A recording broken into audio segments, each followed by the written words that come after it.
Mohini Madhavi gives advice on how women can find a good husband if they're in ISKCON. Is this good advice or am I just traumatized?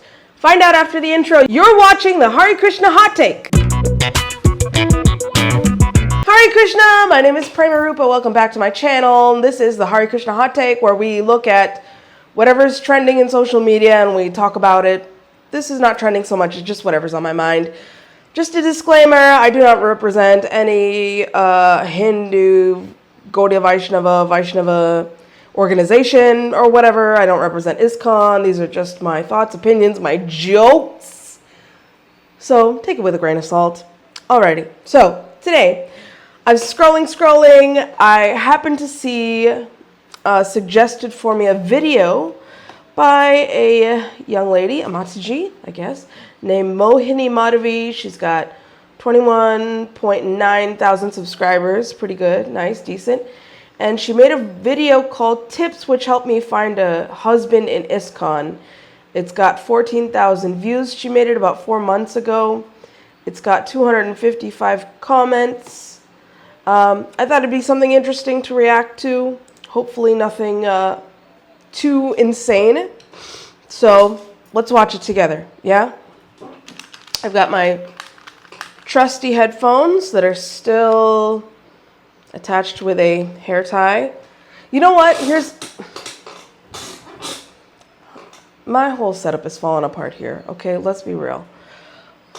I'm going to add a link to my PayPal and my phone pay. If you feel charitable, if you find value in what I've been doing here, toss me a couple bucks. Everything's expensive. I'm just a housewife these days. So let's put these on. Okay.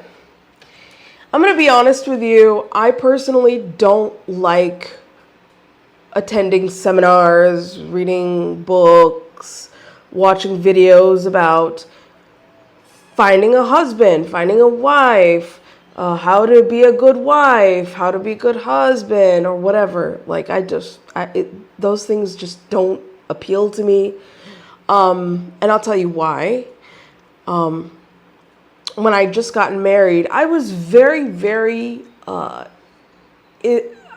keen to be the perfect Vedic wife. I wanted to do everything the right way. I wanted to please my husband, please Krishna. I was sent a book about the Grihastha ashram and how to be the perfect Vedic wife. I tried to follow that book and it nearly destroyed my marriage. Literally. Because it gives a lot of generalities, but it doesn't, sorry, it's hot. It gives a lot of generalities, but it doesn't account that everybody's just different. Like, generally, women cook, men work, okay? That's a generalism, a generality, I don't know. But my husband likes cooking, and I like cleaning, or whatever, you know? We both like working.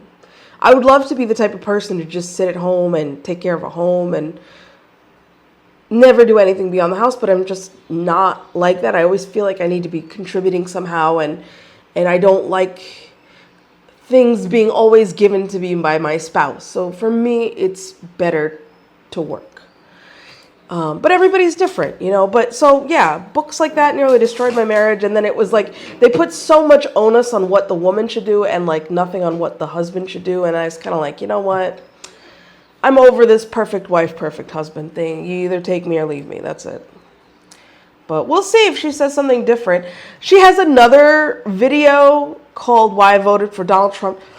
Oh, you know, I was so close to clicking on that. Oh my God. I was like, Prema, just hold, you're triggering yourself too much. So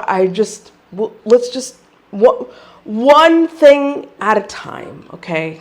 One thing at a time. So let's watch this video now. Tips which help me find a husband in ISKCON. Here are the tips you can follow and get married earlier if you're ISKCON devotee. Hare Krishna, Mohini Madhavi here. In this video, I'll explain to you their ways and tips on how to get married earlier so that you don't have so much difficulty in finding a right person. First, I want to start my story. Right now, I'm married for last 9 years, and I'm so grateful for that. And I've been married 19 years, so I'm married win. through ISKCON. It was an engaged marriage, and my counselors found me devotee to get married, and we matched the horoscopes, and then we got married. Now, from childhood, I was grown up in a family where my father was so strict. He would not allow us to mingle with boys. He was so protective of us, which is so good because I didn't get spoiled. I never had a boyfriend before that. But the problem is, I was so shy. And when I came to ISKCON also, my shyness doubled in amount. So I was like, when I come to temple, I was like, don't look at the left side because there are boys. No, First of all, there's nothing to look on that left side. There's nothing to look at on that left side. Trust me. Secondly, this is an issue that I have with ISKCON, is that we teach boys and girls not how to associate constructively. We just tell them, stay away, stay away. The boys are told, girls are Maya, 7 times lustier, fire than butter. And then the girls are like, stay away, stay away, stay away. Then when they see like a man and it's time to get married, it's like they don't know how to act. They don't know how to behave. You know, like, I'll tell you, I had a former student back when I was a teacher, and her mom told her, you can talk to boys, but don't touch any boys. I thought that was quite interesting. And we were working on a play. We were working on a drama. And she came to help out. And I needed her to stand in for me. Her mom wasn't there. You know, it was just her. It was just the kids, basically, right? They're teenagers. All of them teenagers. And she needed to stand in for one part for somebody. And I was like, okay, action. And she was doing the part, and then it came time for her to hold the guy's hand, and she wouldn't do it. Why? She can talk, but she can't touch.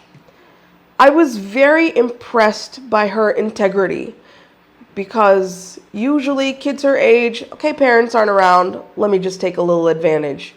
I'm in a drama. It's not like I'm touching the person, my character's touching that person. I was very impressed by her integrity, and it was like, but do you see there's some balance there? He's a human. He's a person. I can talk to them, get to know them, but no touching. I think that's fair.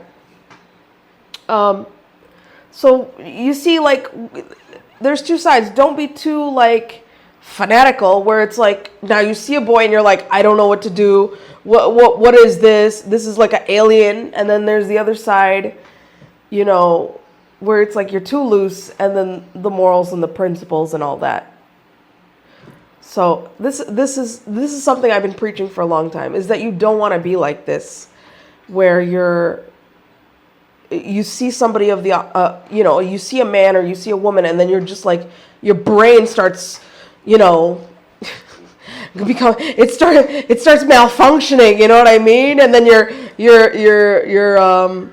motherboard explodes, because you just saw a man or you just saw a woman. It's like, if you just treat everybody as people, right? Like, we're all a family. We treat each other as people, as humans, as devotees.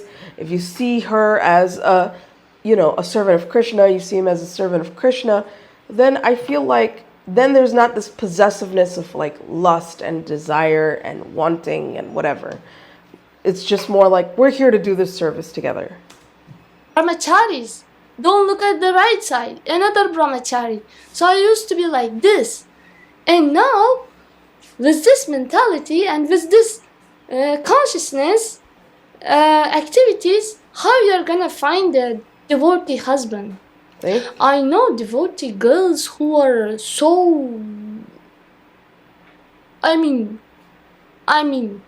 don't judge, girl. So professional in finding devotee husband, but I was not like that. I used to be so shy. And also, I used to go to the temple where so many senior Matajis are sitting. They're so much chaste and they observe every inch of your action. And then that was a double amount of pressure on me. So I go like this, no looking at the side, no looking at this side. And if there are Matajis, yes, there are Matajis. Don't look at anyone, just to the legs and to the deities. And chant Hare Krishna and go to your home. So that was the situation. I was afraid of all this gossip. Not gossip. I mean, I didn't want anyone to talk bad about me. It's gossip. She's afraid of the gossip. She doesn't want to use the word gossip, but it's gossip. She's afraid of these ladies, these old, these old ladies with nothing better to do to talk bad about her, and then she gets a name. It's like very common in devotee circles. You see a young girl, attractive, nice, just minding her own business, and then immediately it's like, how can I malign her character? What does anyone gain from doing that to anybody? Like, why can't you guide her and inspire her and encourage her to be a nice devotee? Why is it like, oh, did you see her? She didn't wear her dupatta properly. You see? Like, how can anyone... I mean, okay, lucky for her, she stayed a devotee, right? But like, so many people, they get burned out, and then they're like, why bother if I'm always going to be judged based on how I look? And think that I came to the temple just for looking boys. I didn't want that name on myself. Then how devotee girls who want to get married will get married if seniors don't help? Sometimes after marriage, I was so much inspired to help other girls to get married.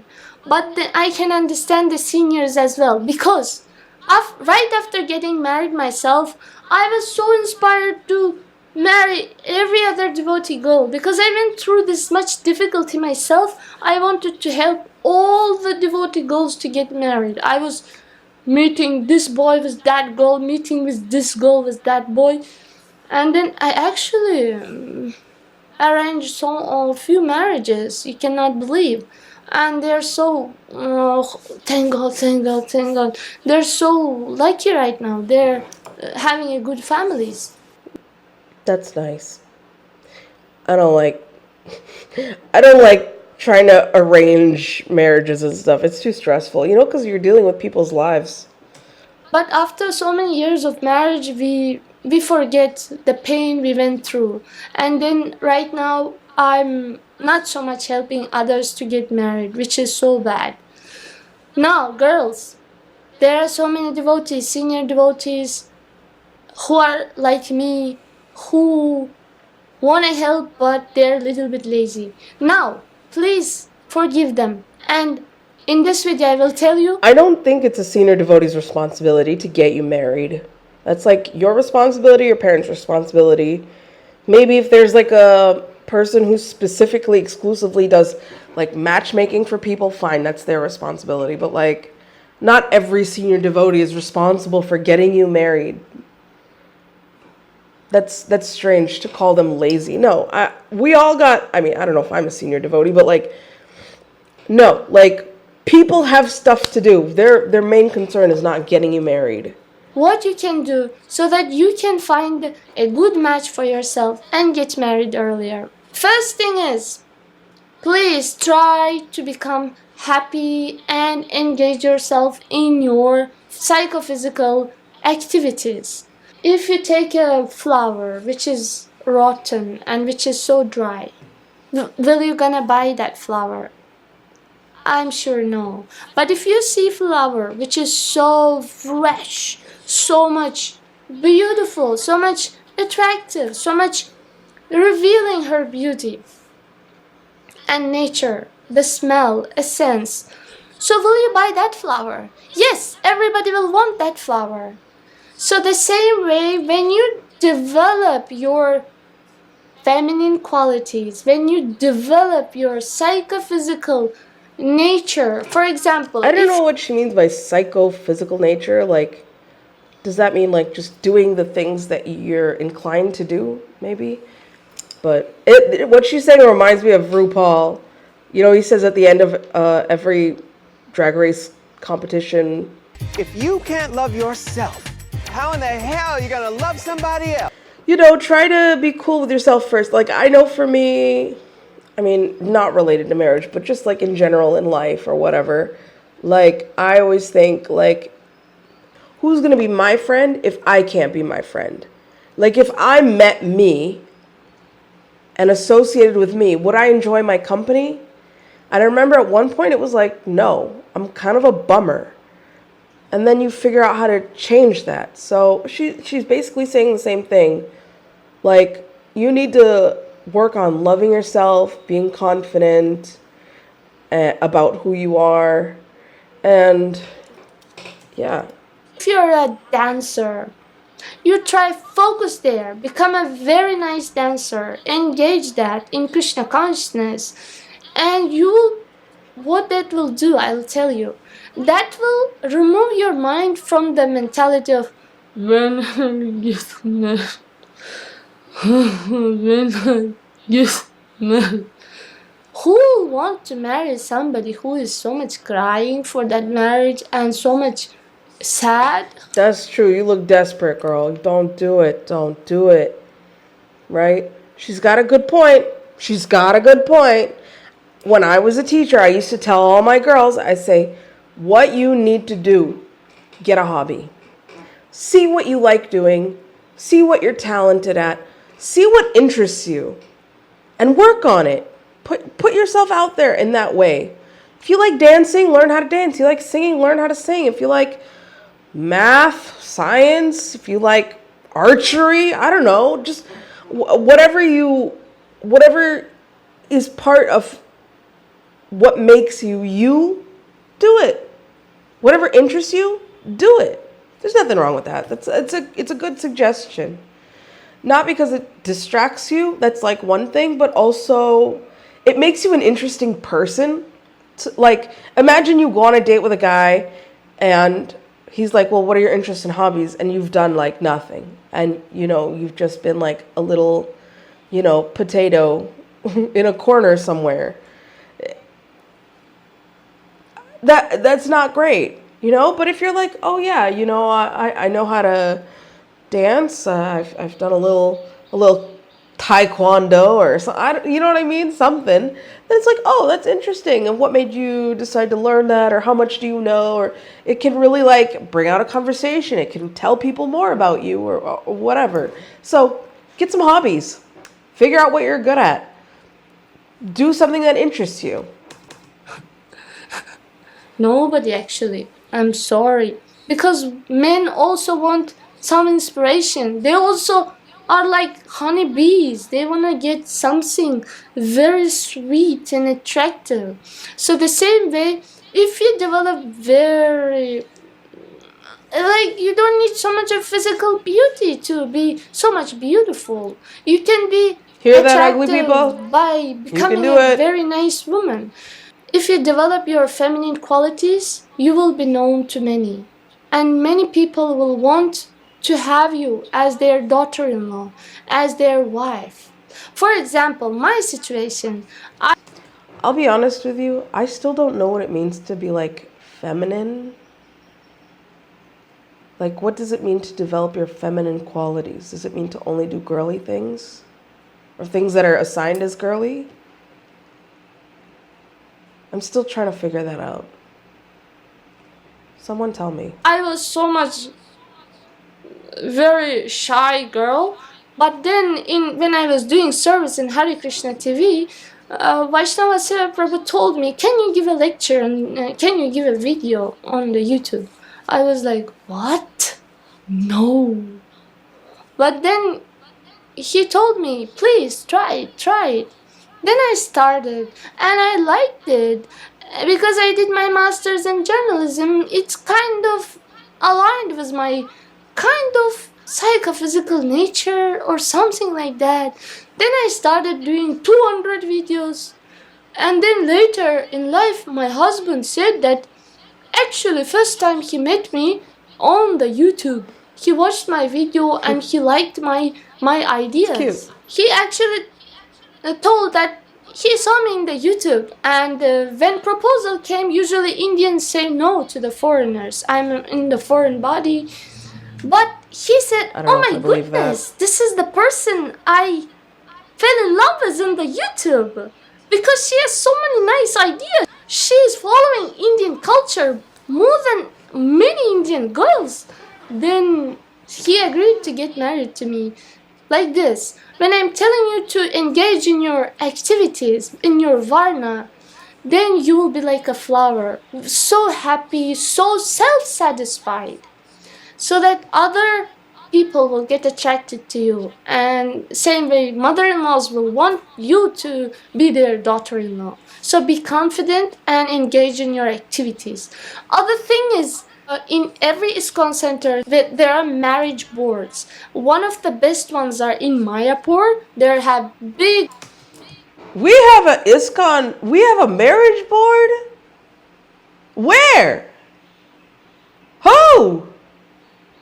What?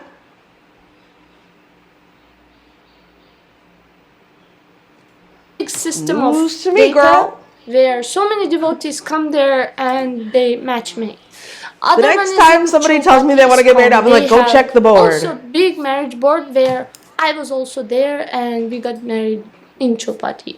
So, And I don't know if it's every ISKCON nowadays temple we either. have so many centers, ISKCON That'd be centers, wild. and many of them will have marriage boards.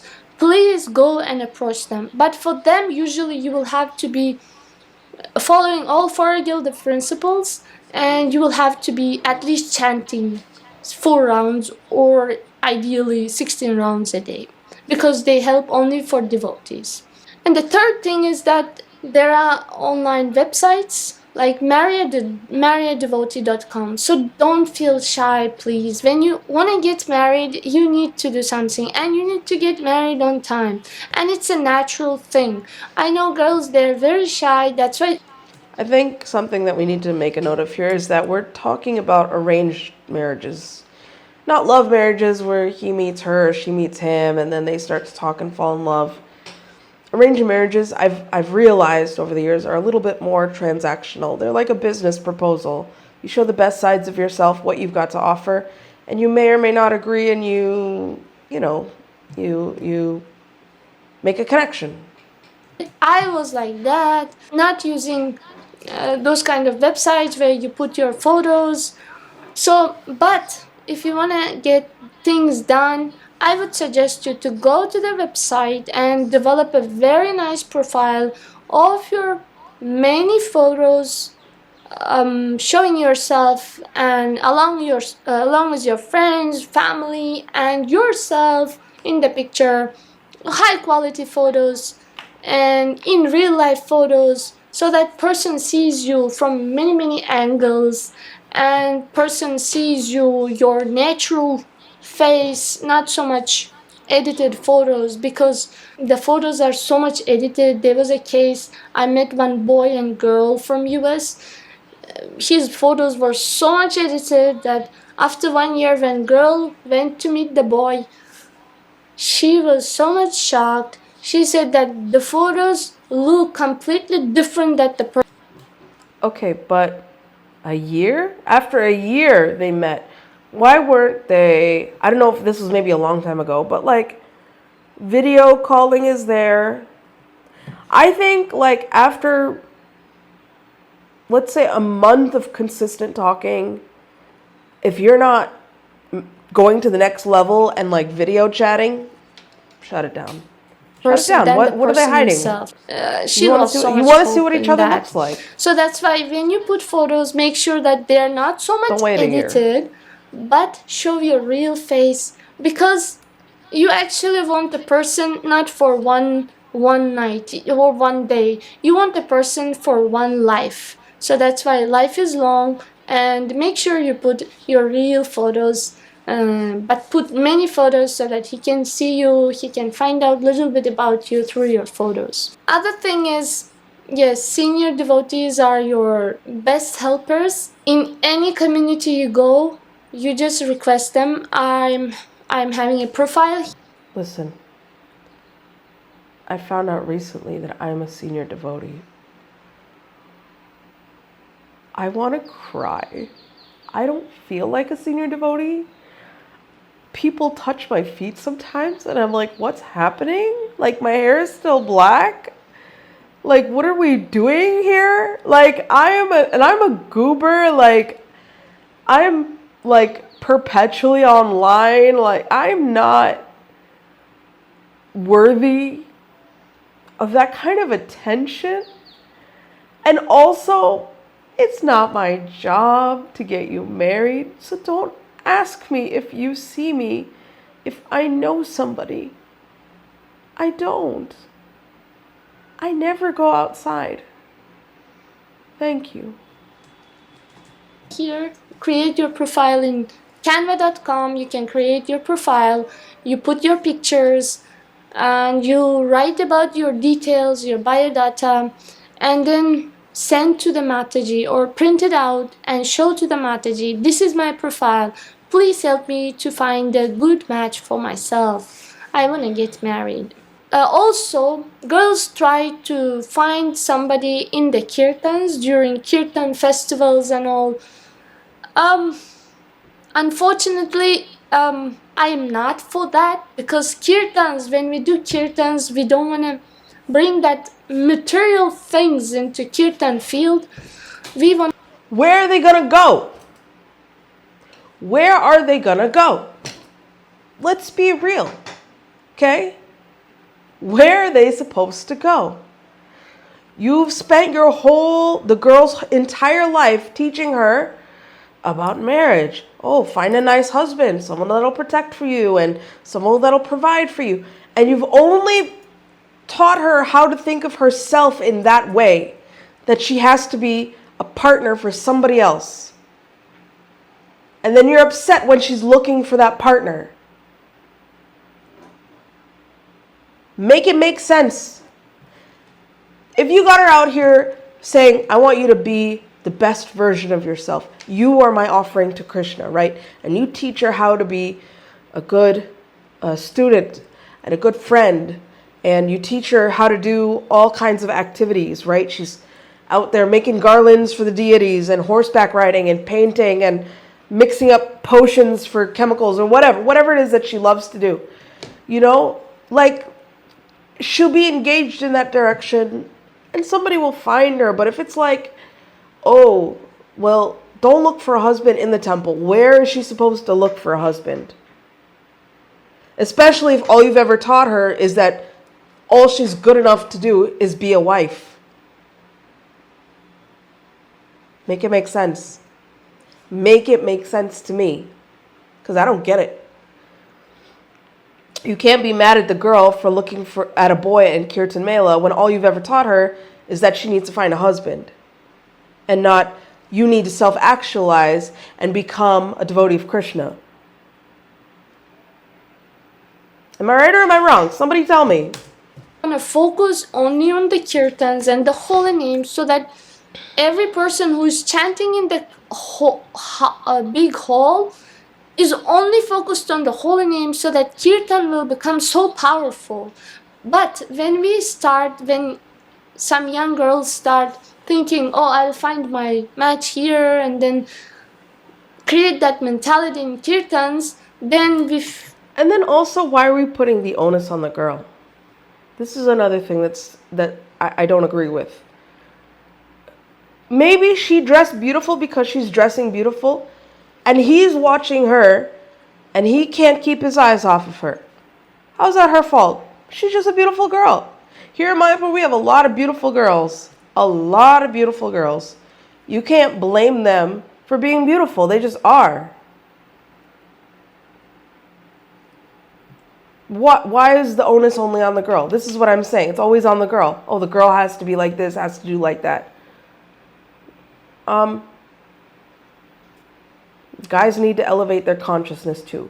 That's all I'm trying to say here. the kirtan power won't be so good, then it's not. It's all the girl's for fault all that the people kirtan in is kirtan. failing, right? That there's no That's why, shakti in the kirtan. when It's we go because to the yatras girl and kirtans, is wearing a choli that's a when they little are too small. not the kirtan time, or when there is no lecture time, we can meet those devotees while during prasadam or during other activities. Like, How dare you dishonor prasadam? It is the mercy of the Lord, and you're going to look at a boy while you honor the Lord's mercy. He spit on it for you to consume. Baba. like services, other services. Yeah, so that's the other thing where devotee girls can find a husband or match for themselves. Other thing is, if you find a good person, if you find that I'm out here trying to make a somebody turban came for to Krishna, and Krishna someone's like, consciousness and you hey. feel like that Prabhuji is so No. nice, and why you don't go to the senior devotee and approach that person? If he really wants to get married, could you please talk to him if he wants to get married to me? Something like that. So I know a girl, she did that, and she was so young, and if I was in her place, I would be like so shy and wasting a lot of time. But when she saw a person, a right devotee, a right person, a Prabhuji, she was so adamant. She didn't care so much about other gossips here and there. Oh, she's after that boy, I know. But she went directly to the senior devotees. Prabhuji, Mataji, could you please help me to convince that boy to get married to me? So she was so bold in that, and the other Prabhuji was, okay, why not? I will get married. But also, she was not so sad girl. She was so much enthusiastic. She was so much developed in her psychophysical activities, psychophysical according to her varna. So much happy, so much inspirational. That's why when she approached through devotees, through senior devotees, that boy couldn't refuse, because she was so much inspired by her. So that's the thing. Now regarding the meeting online, please make sure that after you meet through online websites, try to meet that Hold on, just to add on to person. Just to add on, she talks a lot about using dating sites and whatever, meet a devotee and whatever. Social media is also really good. Like, make a social media profile and show people that you're a person worth marrying, okay? That you do things, you know, make videos of yourself doing different things, of being a cool person, of having a lot of friends, that you're fun to be, show people that you're fun to be around, that you're talented, show off things that you've made or that you've done. So social media is a great tool in finding somebody, and lots of people meet in the DMs. And yeah, if somebody hits you up and they're like, hey, I saw you're doing blah, blah, blah. Okay, accept. As soon as possible, even not the video calls, because in video calls somehow you don't see the person really as he is, but try to meet that person within a week or within a month, so that you don't develop any attachment before you see the person, if that person is right for you or not. Because I know the cases I told you a little bit earlier also. If girl and boy meets together on the chat and on the videos, they talk a lot, but then when they meet in real life, they'll be like, what? You were so short in height? Or what? You were so tall in height? So these things are material, but in material life, in family life, all these things matter. We want somebody whom we get attracted to, even materially, and then have same wavelengths in spiritual life. So hopefully, devotee girls, these tips will help you. And if you have some questions, please let me know. And if you have some biodata, I don't know how many of them I can suggest. But maybe we can create something like, if you send me your biodata and I'll make a YouTube video about your biodata. You get a bunch of random like Indian people who aren't devotees but want to marry you. Maybe then people will approach you. Hoping that they'll just be quiet and submissive. So that was that. That was her video. I thought it was pretty good. I thought it was really helpful. She gave a lot of good advice. But let me know what you think. Leave a comment. Let me know if you think it's helpful.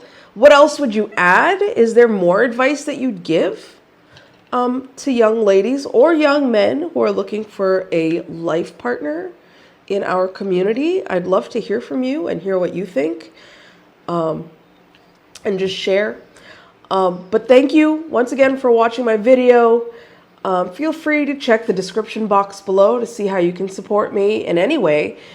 Like, share, subscribe. As always, be good to each other, be good to yourselves, and thanks for being Dom good. Bye.